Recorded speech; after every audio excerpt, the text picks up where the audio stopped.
जवनिया रखी खतरे जानते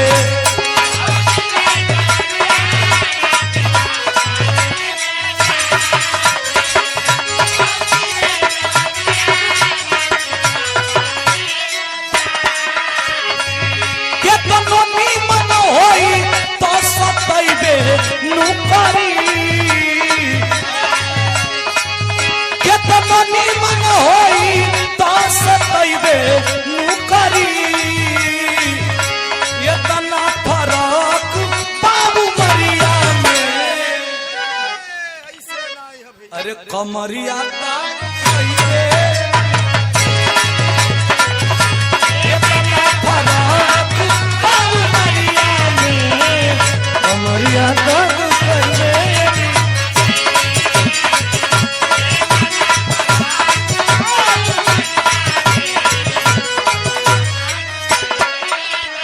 पुरस्कार वाह क्या कहना है हमारे दिल के बेहद करीब और लक्ष्मी के भी दिल के बेहद करीब हमारे भी दिल के करीब और लक्ष्मी जी के दिल के बेहद करीब उमा शंकर यादव जी क्या कहना गजब बहुत शिद्दत बड़ा लगाव है बिरहा से ये प्यार होना चाहिए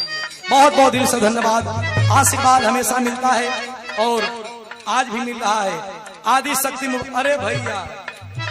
आदि शक्ति मोबाइल रिपेयरिंग सेंटर लोन पे फोन 50 रुपया क्या कहना गजब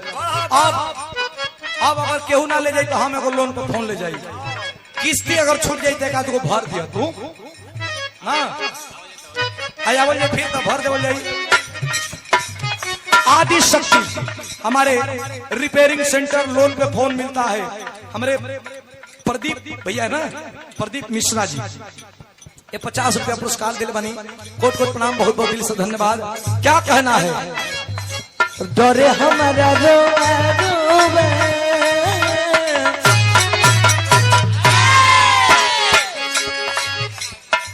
कोई बात नहीं कैसे डरे हमारा रोवा रोवा हो जाता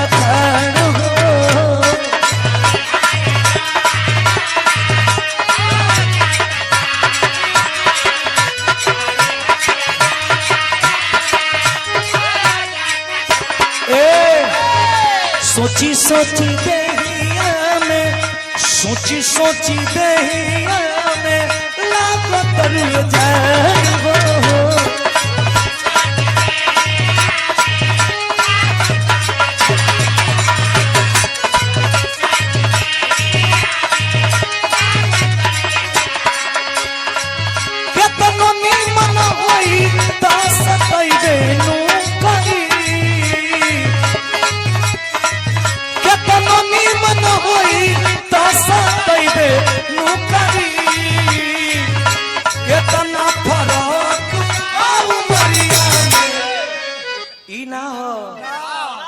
बताओ तनी झटका कैसे डाल देखियो इतना फरक ऐसे हां मैं का मंच पर तोर गाना देखनी ओइसे हम कहनी के बता दें कि दूसर कोई के मार दखिया मार लाग जा माने जा के नहीं आदमी कहला कि आइ तो के 4 फाइट मारो मारे ना थोड़े आदमी कहला कि 2 कोर खाई हमने कहा एक पसेरी ले तो उसे मार दे कि देखो झटका अरे कि इतना फरक बाबू अरे कमरिया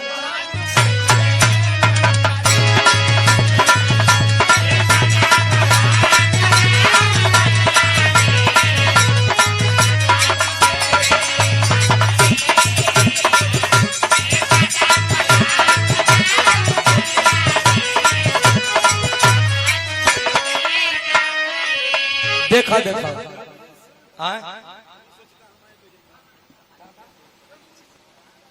बा एगो और धुन का फरमाइश रही हो धुन धीरे धीरे ट्रेंडिंग में जाता बड़ा ट्रेंडिंग बा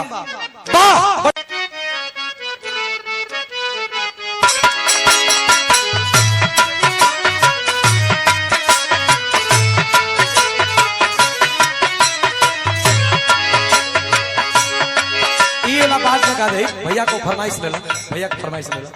बाद में वाह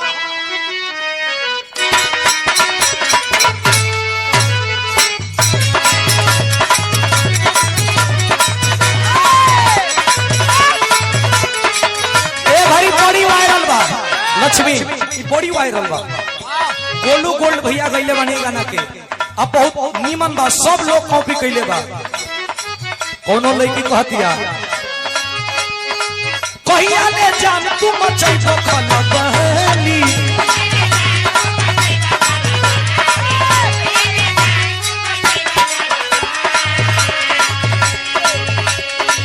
दू दिन के लड़का भाई बाटे बहु बहनी,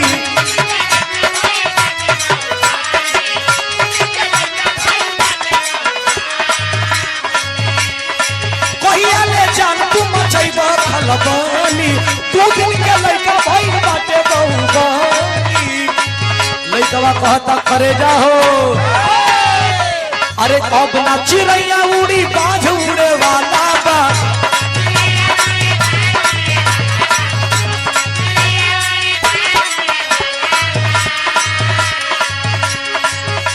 अरे अब ना चिड़ैया